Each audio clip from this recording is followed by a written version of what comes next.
Hello बच्चों, मैं संतोष राजौरिया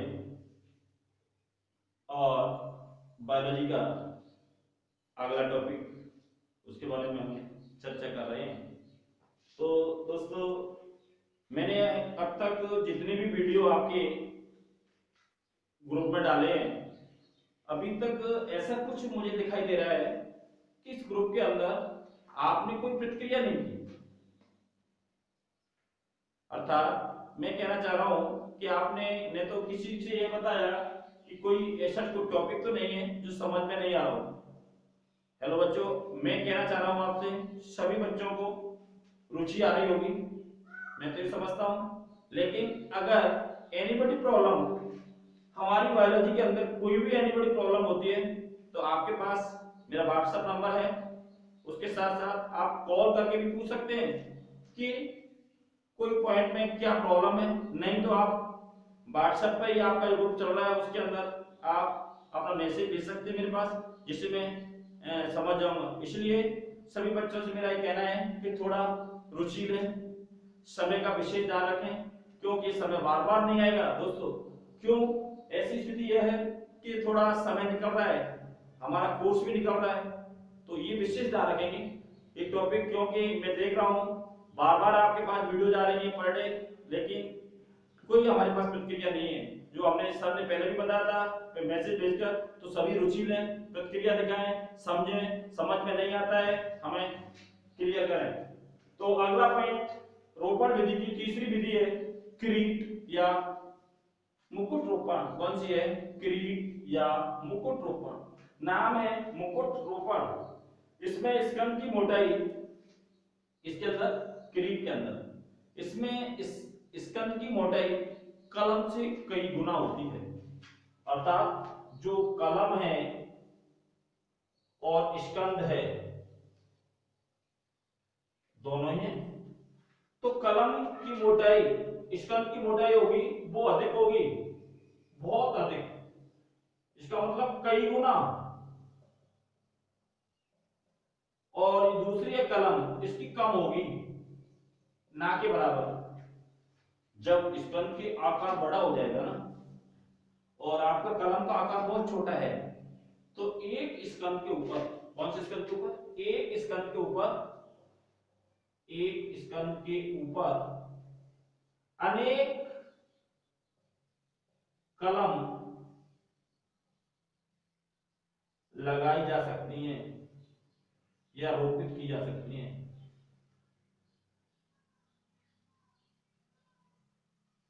इसका मतलब क्या होगा दोस्तों?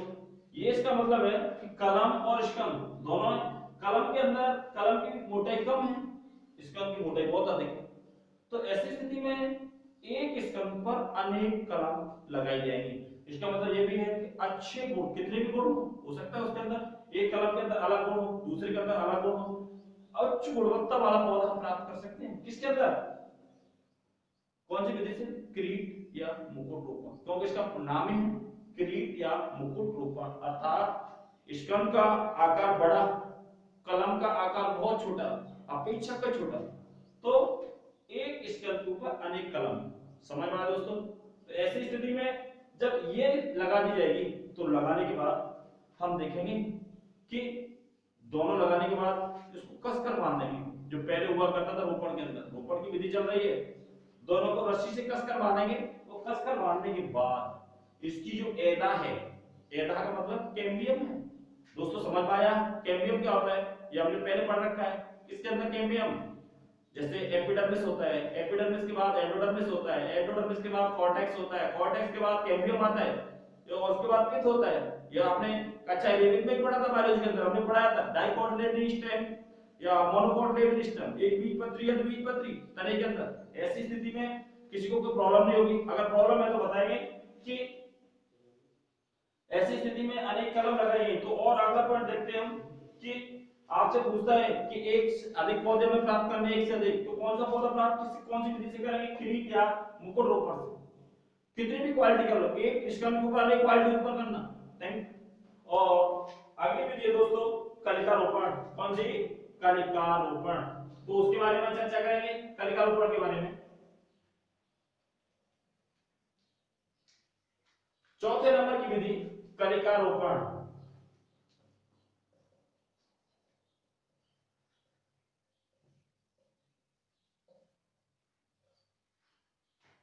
इस विधि में एक कलिका का रोपण किया जाता है। उसमें तो इससे पहली वाली विधि थी किरीट या मुकुट रोपण में तो अनेक कलिकाएं थी, लेकिन इसके अंदर क्या है, केवल एक कलिका है। अर्थात हमें जितने भी हमें गुण चाहिए वो उसी कलिका के अंदर लेना चाहिए। तो ऐसी स्थिति में इस विधि में एक कलिका से एक कलिका का रोपण किया जाता है स्कंद की छाल में। किसकी छाल में? स्कंद। दोस्तों स्कंद की छाल होती है, उसमें टी आकार का चीरा लगाते हैं। कौन से आकार का? कैपिटल टी आकार, ठीक है, लगाते हैं। और कलम को इस पर क्या कर देते हैं? रोपित, जिसको ग्राफ्टिंग बोलते हैं, कलम को रोपित कर देंगे। अब देखो कलिका रोपण में क्या हुआ, स्कंद क्या हुआ, पहले टॉपिक हमने पढ़ा है, बार बार नई प्रॉब्लम आनी चाहिए। स्कंद क्या है? स्कंद निम्न गुणवत्ता वाला पौधा है, स्थानीय पौधा था जो पहले हमने बताया। उसकी छाल होती है, इसको बोलते हैं इंग्लिश में क्या बोलेंगे, एक्टोडर्म और एंडोडर्म। दोनों को काट दो। जब काट देंगे तो उसमें कैसे आकार का? टी आकार, कैपिटल टी आकार का चीरा लगा देंगे अंदर। फिर उसके बाद कलम को इसके अंदर क्या कर देंगे? रोपित करेंगे। जब रोपित करेंगे दोस्तों तो स्थिति वही आएगी जो हर विधि में हम पढ़ते आए हैं। कैसे? कि दोनों विधियों को बाहर लेंगे कसकर, किससे? रस्सी के द्वारा। समय लगेगा 5 दिन लग सकता है, 8 दिन लग सकता है। और उसके बाद एदा होंगी किसकी? स्कंद की और कलम की। दोनों की एदा, स्कंद और कलम दोनों की एदा होंगी, एक दूसरे से संयुक्त होंगी। संयुक्त होने के बाद नए पौधे की वृद्धि होगी, और नए पौधे की वृद्धि होगी तो पौधा कैसा होगा दोस्तों? क्यों हम इस विधि का प्रयोग कर रहे हैं इसके बारे में मैं पहले ही चर्चा कर चुका हूं और फिर दोबारा कर रहा हूं। क्योंकि यह विधि अच्छी गुणवत्ता वाले पौधे, इस विधि से अच्छी गुणवत्ता वाले पौधे प्राप्त किए जा सकते हैं। उसमें कितनी भी वैरायटी हो, उस वैरायटी के हिसाब से हम अच्छी गुणवत्ता, चाहे सपोज करो एक थोड़ा बेर का उदाहरण लेते हैं, एक अमरूद का उदाहरण लेते हैं। माना कोई स्कंद ऐसा है, हमारा पहला अमरूद का कोई पौधा था, वो खट्टा था, उसके अंदर दाने बड़े थे, खाने में स्वादिष्ट नहीं था। हमें क्या करना है दोस्तों कि हमें जो अमरूद है उसमें खट्टापन और मीठापन भी लाना है। तो मीठापन के लिए हमने कलम लगाई, मतलब ऐसा गुण देखेंगे हम ऐसी अमरूद का कि उसके कलम में कैसा गुण होना चाहिए, उसके अंदर कैसा, कलम में कैसा गुण होना चाहिए? मीठा। अर्थात वो पौधा जहां से हमने लिया था उसकी जो फल है वो कैसे होने चाहिए? मीठे। तो कलम वहां पर रोपित करेंगे तो खट्टा और मीठा दोनों गुण क्या हो जाएंगे दोस्तों? मिल जाएंगे। वह हमें अमरूद कैसा लगेगा? स्वादिष्ट लगेगा। स्वादिष्ट लगेगा, उसकी बिक्री अच्छी होगी बाजार के अंदर, और आपकी इकोनॉमिक रेट है जो आर्थिक स्थिति वो मजबूत होगी। इसीलिए तो ये ग्राफिक विधि चल रही है। वो आर्थिक, मैंने बताया था आपको, आर्थिक विधि के आधार पर आर्थिक इकोनॉमिक रेट बढ़ानी है आपको, तो रोपण विधि का प्रयोग करें। कौन से दोस्तों? रोपण विधि का प्रयोग करें। और अगला पॉइंट है, उस अगले पॉइंट के अंतर्गत, और उस अगले पॉइंट के अंतर्गत हम चर्चा करेंगे कौन सा? लैंगिक जनन। यह इससे पहले कौन सा पॉइंट चला था हमें? ये सेक्सुअल रिप्रोडक्शन के पार्ट चल रहे थे सभी। दोस्तों ध्यान रखना कि सेक्सुअल रिप्रोडक्शन के सभी पार्ट थे, उसमें ये रोपण विधि जो पढ़ी थी इसी के अंदर पढ़ी थी। और दूसरा पॉइंट पढ़ेंगे लैंगिक जनन। देखो लैंगिक जनन क्या होता है उसके भी बारे में आप थोड़ा चर्चा कर लेते हैं हल्की, फिर देखेंगे आगे।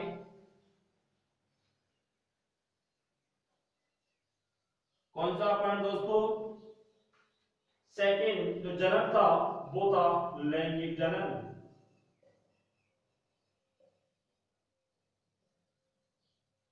इसको इंग्लिश में क्या बोलते हैं? Sexual reproduction. कौन सा दोस्तों? सेक्सुअल। अब देखो सेक्सुअल रिप्रोडक्शन आवृतबीजी पादपों में लैंगिक जनन पुष्पों के द्वारा होता है। आवृतबीज का मतलब होता है एंजियोस्पर्मिक प्लांट, एंजियोस्पर्मेटिक प्लांट। एंजियोस्पर्मेटिक प्लांट जो हमने इसके नाम ही पाठ का क्या था आपका? एंजियोस्पर्मेटिक प्लांट, अर्थात रिप्रोडक्शन इन एंजियोस्पर्मेटिक प्लांट। तो एंजियोस्पर्मिक प्लांट के अंतर्गत जो जनन हो रहा है वो किसके द्वारा हो रहा है दोस्तों? पुष्पों के द्वारा। किसके द्वारा? पुष्पों के द्वारा। जब पुष्पों के द्वारा हो रहा है तो अब हम आपसे कहेंगे पुष्प क्या होता है, एक डेफिनेशन लेते हैं। बहुत अनेक बार क्वेश्चन भी हुआ है केवल पुष्प क्या है, तो पुष्प के बारे में चर्चा करेंगे। तो पुष्प एक सीमित वृद्धि करने वाला, दोस्तों एक बार फिर देखेंगे लिखेंगे द्वारा, पुष्प एक सीमित वृद्धि करने वाला प्ररोह होता है।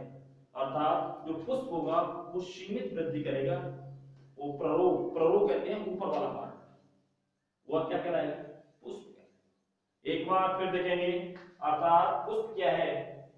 पुष्प एक सीमित करने या सीमित वृद्धि करने वाला रूपांतरित प्ररोह है।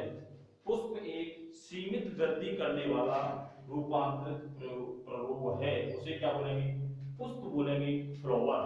तो पुष्प के अंतर्गत मेल भी है, फीमेल भी है। तो इसके अंदर मेल मादा पार्ट भी है और नर पार्ट भी है। मादा और नर, मेल और फीमेल, मेल क्रॉस फीमेल, जब दोनों ही एक दूसरे में क्या होंगे? फर्टिलाइजेशन करेंगे, निषेचन, तो जनन कौन सा होगा दोस्तों? लैंगिक जनन। कौन सा? लैंगिक जनन। इसी के बारे में तो मैं चर्चा कर रहा हूं। लैंगिक जनन क्या है? अर्थात जिसके अंदर नर भी हो मादा भी हो, नर पार्ट मादा पार्ट जब दोनों होंगे तो ऐसी स्थिति में जनन हमेशा उसके अंदर कौन सा होगा? लैंगिक जनन। तो एंजियोस्पर्मेटिक प्लांट के अंदर जो लैंगिक जनन आज हम पढ़ रहे हैं वो हम इस टॉपिक के बारे में चर्चा करेंगे। तो ऐसी स्थिति में हम अगला जो टॉपिक होगा वो देखेंगे पुष्प का स्ट्रक्चर क्या है और उसमें कितने पार्ट होते हैं, उसके बारे में हम चर्चा करेंगे। दोस्तों ठीक है, थैंक्स।